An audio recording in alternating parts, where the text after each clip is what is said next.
네, 안녕하세요. 저는 암호화폐 투자에 관심이 많아가지고, 투자와 관련된 내용을 한번 준비해 봤어요. 그중에서 암호화폐 지수를 좀 조사해 봤거든요. 특히 MSCI 글로벌 디지털 에셋 인덱스라는 지수가 있어서 이 지수를 중점적으로 조사를 해 봤습니다. 먼저 코빗 리서치 보고서에 따르면 지금 크립토 전문 자산운용사의 운용 자산 규모 추이가 뭐 이렇다고 하더라고요. 최근 5분기 연속 좀 하락 추세긴 한데, 지속적으로 우상향을 하고 있고요. 장기적으로도 계속 우상향을 하지 않을까 싶어요.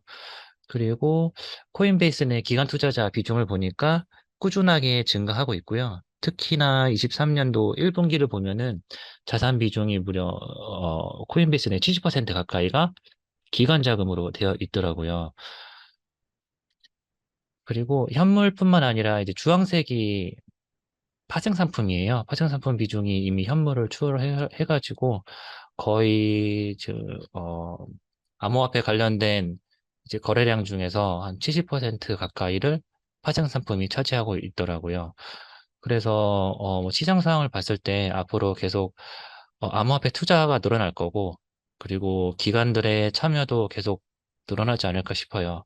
그러면 필연적으로 이 펀드 시장도 늘어나게 되어 있거든요. 그런데 펀드를 이제 설정하게 되면은 펀드도 이제 따라갈 지수가 필요해요. 일종의 벤치마크가 필요한데, 그래서 그 벤치마크가 어떤 것들이 있을지 좀 조사를 해봤어요. 그래서 지수화에 대한 단어를 그냥 국어 사전에 검색을 해봤더니 이렇게 나오더라고요. 어떠한 사실이나 현상 따위를 수치로 보이도록 바꾸다라고 합니다. 그래서 대표적인 지수가 우리가 이미 뭐 잘 아는 뭐 코스피, 뭐 S&P 500 뭐 이런 지수가 있는데, 마찬가지로 암호화폐 시장에서도 이런 지수들이 있어요. 그래서 제가 이 지수를 관심 있어 하는 이유는 크게 한 두 가지 정도 들어볼 수 있어요. ETF뿐만 아니라 암호화폐에 투자하는 다양한 펀드 상품이 많아질수록 암호화폐 지수를 추종하는 자금들이 늘어나게 될 거예요. 그래서 뭐 특정 지수에 코인이 들어가거나 빠지는 것 자체가 그 코인의 호재나 또 악재로 작용할 수 있어요. 그래서 지수가 코인의 시세에 영향을 미치는 그런 상황이 올 수 있고요. 다른 한 가지는 코인 투자의 변화에 따라서 지수도 바뀌게 되어 있거든요. 뭐 예를 들어서 뭐, 밈 코인만 투자하는 지수를 따로 만든다던가 이런 식으로 바뀔 수가 있는데, 따라서 코인 지수를 추종하면서 시장의 흐름을 대체적으로 알아볼 수가 있어요. 그래서 지수에 관심을 갖고 있습니다. 그래서 크게 지금 암호화폐 지수를 크게 두 가지로 쪼개볼 수 있을 것 같아요. 그러니까 첫 번째는 거래소 자체의 지수예요.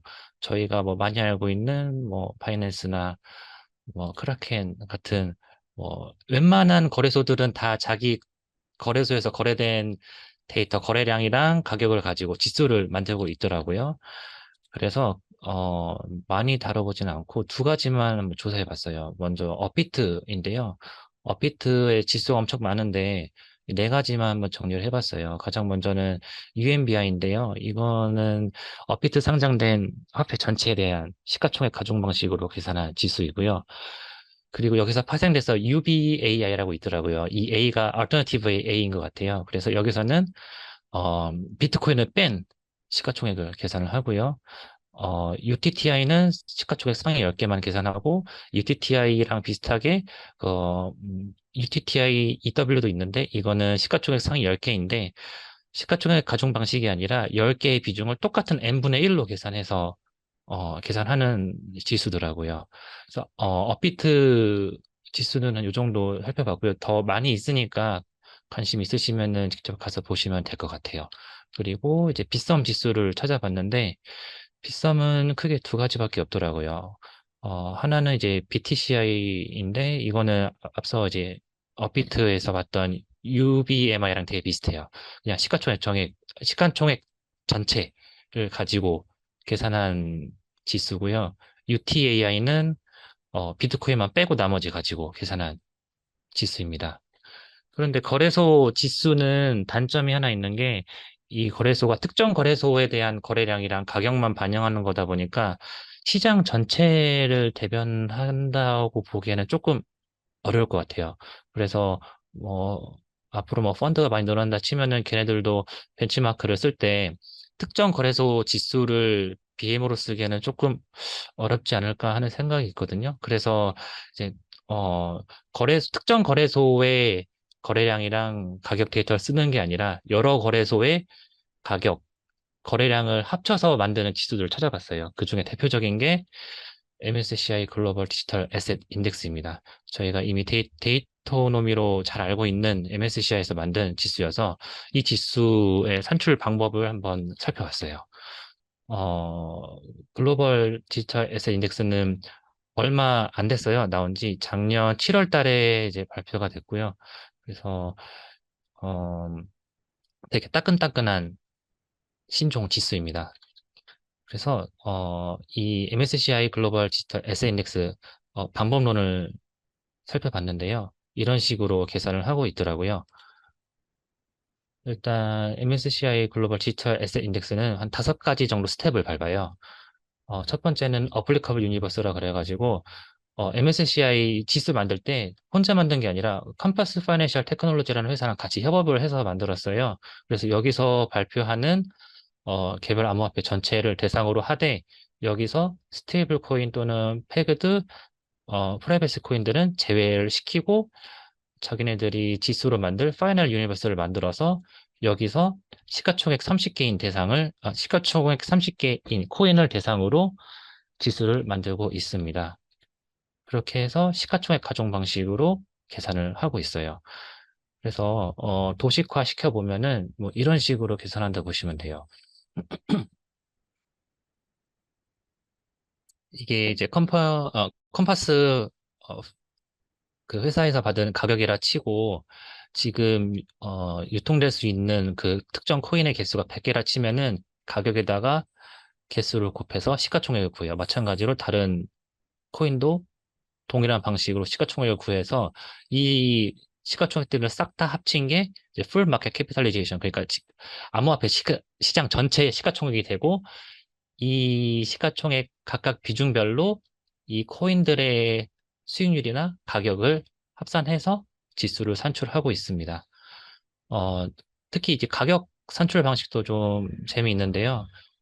이 가격 산출 방식을 좀 찾아보려고 컴퍼스 회사에 들어가서 이 컴파스 크립토 레퍼런스 인덱스 인다이시스라는 이 지수의 반번호를 살펴봤어요. 이거를 찾아보니까요. 기본적으로 1시간 단위로 지수를 산출하고 있더라고요. 보면은 이제 컴퍼스 이 지수는 앞서 봤던 거래소 지수랑은 다르게 이렇게 한 7개 정도 거래소의 데이터들을 다 끌어와요. 그래서 어떤 식으로 끌어오냐면 1시간 동안 특정 거래소에서 거래된 거래량과 가격을 12개로 쪼갭니다. 그리고 이 특정 거래소에 했던 것처럼 이 7개의 거래소를 다 쪼개요. 그래서 다 이런 식으로 합쳐요. 시간대별로. 그래서 이 시간대에서 중앙값을 계산해가지고 5% 이상 차이 나는 애들은 아노말리로 보고 빼버려요. 그렇게 이상값들을 싹 다 제거한 다음에 이 전체 데이터를 거래량 가중해서 평균 가격을 구합니다. 이런 식으로 가격을 계산해서 이 가격을 구해가지고 MSCI에서는 이 가격을 가지고 지수를 산출하고 있어요. 그래서 이 내용들을 정리하면은 이런 식으로 수식이 나와 있더라고요. 그래서 참고하시면은 될 것 같고요. MSCI에서 이 글로벌 디지털 에셋 인덱스 하나만 발표한 건 아니고요. 여러 가지 더 있어요. 그래서 총 5가지 지수가 발표가 되어 있고, 기본적으로는 이 디지털 에셋 인덱스를 기본으로 해서 파생된 지수들이더라고요. 그래서 이 지수들을 각각을 비교해서 시장에 대한 분위기나 어떤 코인에 투자했으면 좀 더 유리했을지 판단을 해볼 수가 있어요. 그래서 예를 들어서 그 인덱스 중에서 MSCI 글로벌 디지털 에셋 인덱스이긴 한데 작업 증명 방식 코인을 제외한 인덱스가 또 있어요. 그래서 여기 밑에 보면은 이 작업 증명 제외한 코인 코인 인덱스랑 전체 인덱스랑 비교한 숫자가 있는데 연초 이후 3월 말까지 작업 증명 방식을 제외한 코인의 수익률은 한 52.85%가 됐고요. 어, 전체 암호화폐 전체는 62.89% 정도 되더라고요. 그래서 금년에는 작업 증명 방식 코인에 투자하는 것이 수익률이 좀 더 좋았다는 걸 알 수 있어요. 그래서 어, 이렇게 지수들을 좀 비교해가지고 시장 분위기나 어떤 암호화폐 투자했으면 좀 더 유리했을지 파악을 해볼 수가 있거든요. 이런 식으로 투자에 접근해 보면은 아마 도움이 되실 것 같아요. 그래서 제가 준비한 거는 여기까지고요.